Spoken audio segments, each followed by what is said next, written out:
everybody, Zachary Levi here. Over the last few months, we've brought you exclusive behind-the-scenes looks at the final hours of development of Tomb Raider. You've seen Camilla recording her last few lines, Rihanna musing her last few words, and Jason completing the last few notes of the score. As those key pieces lock into place, it's time to reveal one of the last portions of the game, and a team that's been shrouded in secrecy for 2 years. We're here in the beautiful and freezing Montreal, Canada, to bring you the final hours of Tomb Raider multiplayer edition. These are the final hours of Tomb Raider. Welcome to yet another world-class studio in the Square Enix portfolio, Eidos Montreal, home of the multi-award-winning game Deus Ex. Locked away in one of the far corners of the studio is a team of experienced, passionate professionals who have been specially brought together to create the first ever multiplayer component to the Tomb Raider universe. Let's meet the team behind the vision, direction, and decisions, and hopefully get a chance to play a few rounds. Here we are at Eidos Montreal. Before we get into why we're here, Carl, you now have an amazing stash, my friend. What is the impetus behind this? As a studio, we've been participating in Movember. A good friend of mine, JJ Owens, works for Movember in LA. And we set up the gaming challenge, and we brought studios from all around the world together. I think so far we've raised somewhere in the region of $140,000, $150,000. Well done. Been a big success, although my wife doesn't necessarily always approve. She hates it? Oh, my wife wakes up in the morning. She says that she hates it. She secretly loves it. What were some of the factors that led to a multiplayer facet to this new Tomb Raider? When we started developing sort of our vision for reimagining Tomb Raider, on paper, it was all about single player. And as we started to build that world out, we had the island, we had the Solarian, the scavengers. We started to realize that we had this canvas. Great warring factions, great landscapes. Yeah, we had all these really awesome places where it was all about traversal and single player. When we started looking at that, we thought, wow, well, what about multiplayer? Part of the genesis of that was Lara Croft and the Guardian of Light that kind of cracked open a door to lead you guys into the multiplayer into here at Eidos Montreal.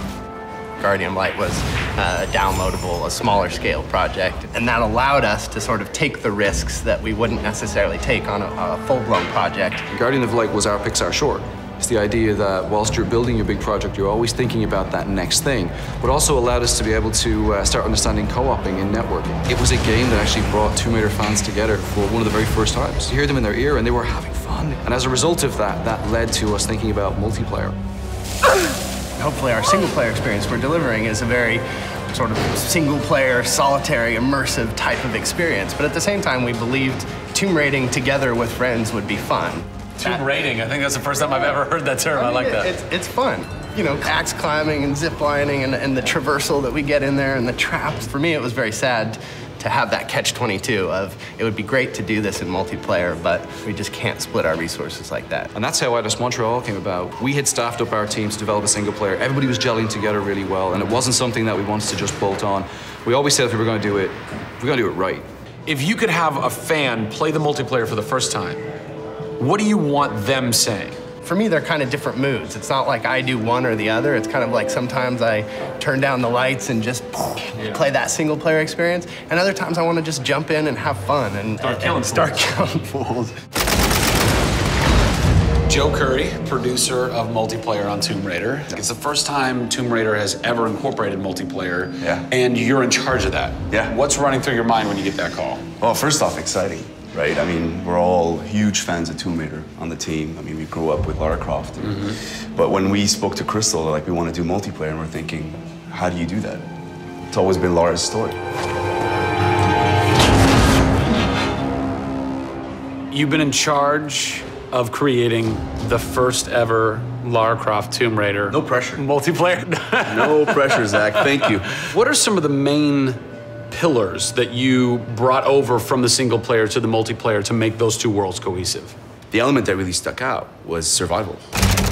Group surviving together. Right. But then traversal, the ability to go up and down and kind of everywhere in a level.